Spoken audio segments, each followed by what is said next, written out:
Yeah, the West Indies have been eliminated from the ICC Women's World Cup after going down by a whopping 157 runs to Australia in semi-final one at the Basin Reserve in Wellington. In a game reduced to 45 overs per side due to rain, the Aussies piled up 305 for 3, with openers Alyssa Healy 129 and Rachel Haynes 85 leading the charge. 200-run opening stand. In reply, the West Indies, who batted too short, were dismissed for 148 in 37 overs. Captain Stefanie Taylor top scored with 48. Ricardo Chambers has our match recap. A daunting task for the West Indies women in Wellington. Rain delaying the start of play, the match reduced to 45 overs per side. The Caribbean women elected to field, hoping to peg the Aussies back on a green pitch in overcast conditions. But once openers Alyssa Healy and Rachel Haynes fought through a testing power play period, it was smooth sailing. The two produced a 216-run opening stand, the fifth highest by a pair at a Women's World Cup. West Indies didn't help themselves in the field, dropping 4 catches. Hayley Matthews' sitter, the most shocking. The left-handed Haynes got 85, the right-handed Healy even better. Her one-day 100 number 4. 17 fours and 1 6 in her knock of 129, including 62 of her last 33 deliveries. And by the time the West Indies started taking their catches, the damage had already been done. The Aussies piling up a World Cup knockout record, 305 for 3. In reply, Deandra Dottin went on the charge. Smash through the covers from Dottin. This might just unleash Deandra Dottin. While Rashada Williams made a 10-ball duck. Oh no! And guess who? Beth Mooney. Dottin hit 5 fours in her 34 of 35 balls before falling to an injudicious shot. Pace from Talia McGrath, gets the wicket, and Sutherland takes the catch. Hayley Matthews and captain Stefanie Taylor added a slow 47 for the third wicket. Matthews getting to 34 of 49 before being caught at mid-off, and with that, the West Indies' slim hopes evaporated. Taylor top scored with 48 of 75 balls, but wickets fell around her. The captain eventually last woman out, with the injured Anisa Mohammed and Chanel Henry unable to bat.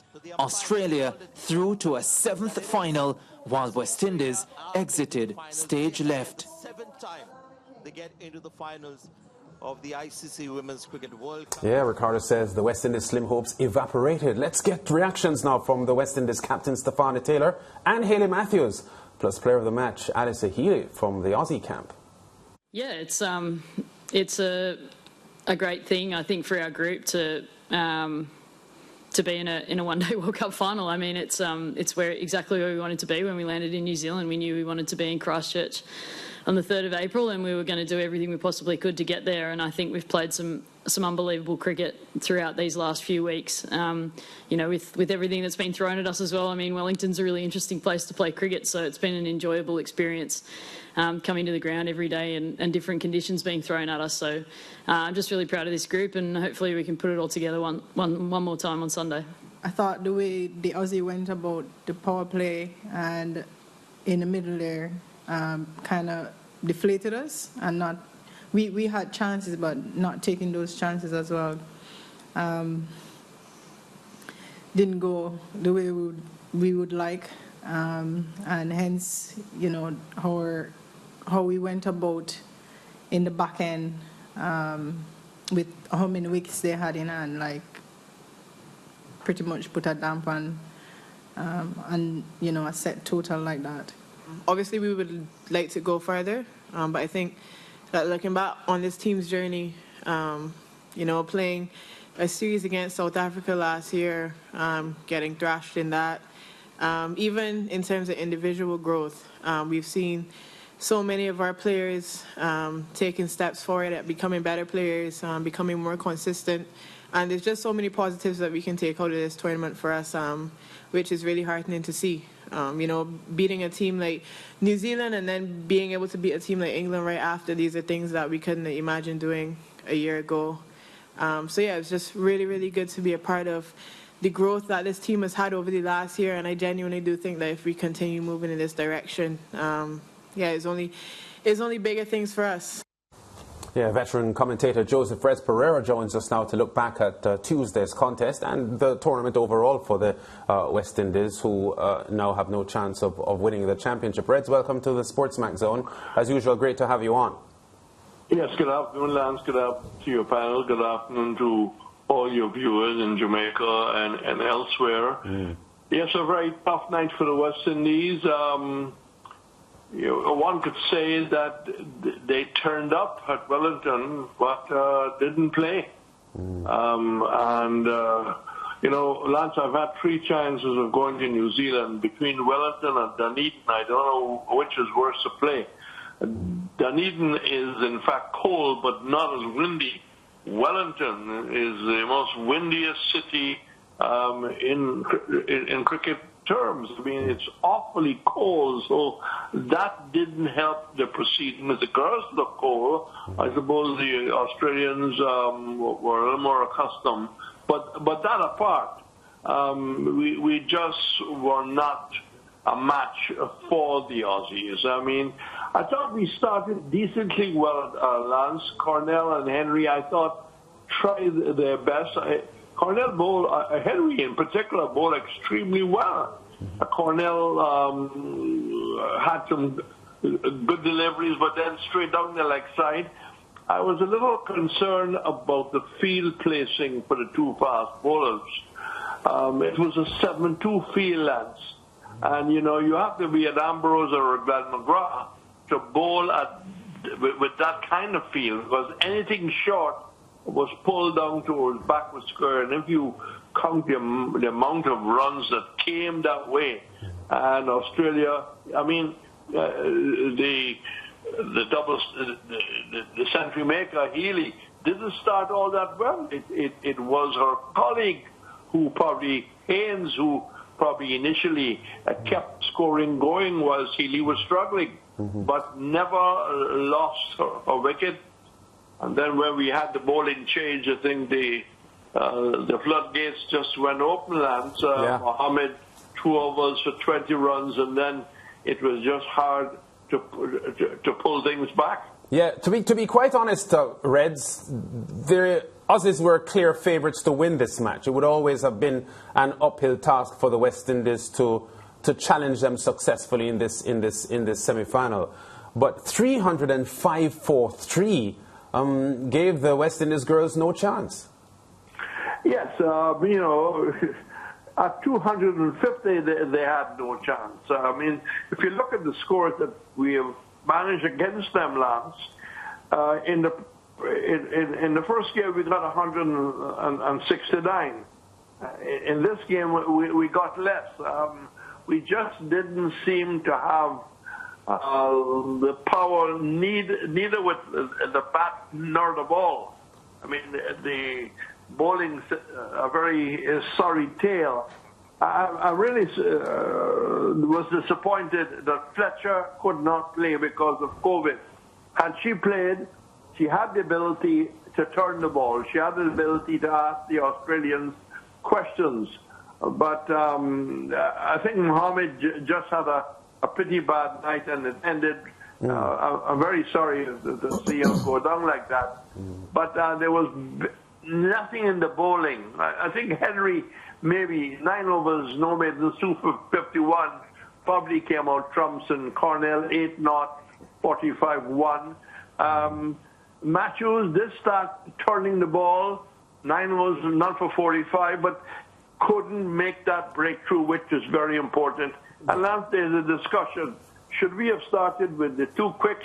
Should we have started with Matthews, who've always done well in this competition? Yeah, at the top. Yeah, in analysing the team selection, Reds, the point was made that Anisa Mohammed has taken only 7 wickets at an average of 62 against the Aussies over her career. If you look at what the Aussies have done so far in this tournament, they've looked particularly dominant against spin bowling. Any criticism on the team selection that they went in with, because there was an option to go with more seam than we eventually did for this match? Yes, you could have included the other Barbadian fast bowler. Shakira Selman? Yes, Selman could have been included. And I would go a little further. I mean, I saw Williams against Pakistan in the West Indies. She did reasonably well against a very gentle kind of attack. I was surprised that she came in. I was surprised that Knight, who has failed consistently during this tournament, again played. I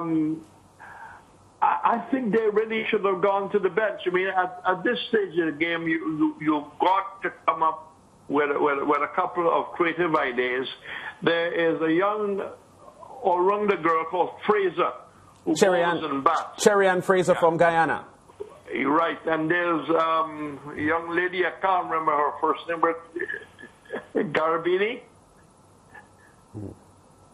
Yeah. I think she bowls off spin, also bats. I think it's a Guyanese as well, from Guyana. Yes, but I'm not. I don't even know where they're from. I just saw how they were performing. Yes. I would have thought we should have gone for a few changes, but we've kept rotating players, and they just were not performing. Yeah. I mean, you look at Williams. I mean, she had a 9-ball knot or 10-ball knot. Yes, 9-ball. Yeah.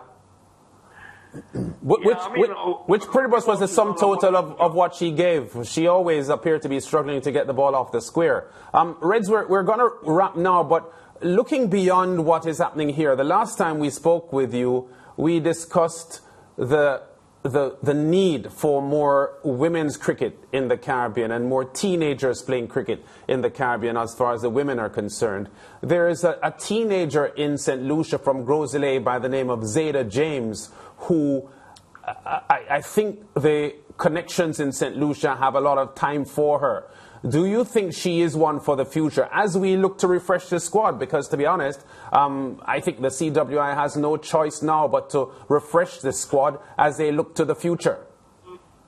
Yes, I know her quite well. In fact, I know her father. He's a pilot, and he really has given her 120% support. She is someone who must be part of an A side in the future. I think we got to look at developing an A side, which I think Courtney Walsh did in fact develop. But the point we made the last time, more secondary schools, more cricket among the women. Our women are not playing enough cricket. I am totally against this CPL for women. I think we need to play the longer version of the game to get them to learn to bat and bowl. And, you know, when you look at the squad leaving New Zealand, Lance, you know, there'll be a changing of the guard. There's got to be a changing of the guard. If you look at some of the ages, you know, they will have to really reorganize this side. I think Stephanie Taylor needs to have a couple of months off to really work on her health. She's still a talent, but I think that she's performed in this competition maybe about 75% fit. Yeah. I mean, I'm not a doctor, but that's the feeling. I mean, we really need to produce some young fast bowlers. Yeah. I think Ramnarak was, to me, the find of the competition in terms of someone who developed. Yeah. Dotton and Matthews just couldn't keep producing, and that was our one hope last night, that they would have maybe owned the batting with the middle order being... And carried the fight to the Aussies. Yeah. All right, Reds, we're going to leave it there. I think we have a lot more to discuss as far as women's cricket is concerned, because you are right. We need to see a lot more cricket among girls, teenage girls, as we look to build and unearth talent for the future. But that's a discussion that we'll take up in the future, Reds. Thanks for talking to us. Thank you for having me. Yeah, Reds Perreira. Yeah, George. We heard Hayley Matthews there talking about the positives that she would want to take out, and she mentioned a few which are not in dispute. You know, that their victories over New Zealand and England would have been two results that they couldn't reasonably think of achieving a year and a half ago, and a couple of the players at various times coming to the fore. But at the end of the day, the team was really short of real performance. Well, at the end of the day, yes, you are correct. At the end of the day, the team was shown up by the best team in the competition, arguably the best team in the world. They'll hope to confirm that in the final against whomever advances to play against them. But they were made to look as not at the level of Australia and company by Australia. Now, if this team had started the tournament, losing those two first games to New Zealand and England badly, given the rest of the teams a fight and then pinched a victory here or there and then came home early, we would have said, all right, we didn't expect much anyway. This is about par for what we had seen going in, even though there were signs of improvement under Courtney Walsh. The fact that they started so very well with two strong victories, yes, and worked themselves into a position where they could benefit from good fortune and land a semi-final spot, I think in totality, you have to say that the glass is a shade over half full where the positives for them are concerned. Because again, we expected them to lose those two first games. Not many people, if anybody in this part of the world, expected them to pinch a semi-final place or even threaten for one. The fact that they did and they got one, I think Hayley Matthews is right in context. But the fact is that because they won those two first games, suddenly our collective expectation went up and went to an unrealistic level. And the class teams checked them and checked them saying, no, West Indies, this is your level. And that's how they ended the tournament. But building blocks. Yeah, the Aussies looking pretty strong. Many would consider them favourites to win the title in the final on Sunday. We go to break. When we come back from the break, still a lot of cricket and in some respects still a sombre mood as far as cricket is concerned on the Sportsmax Zone.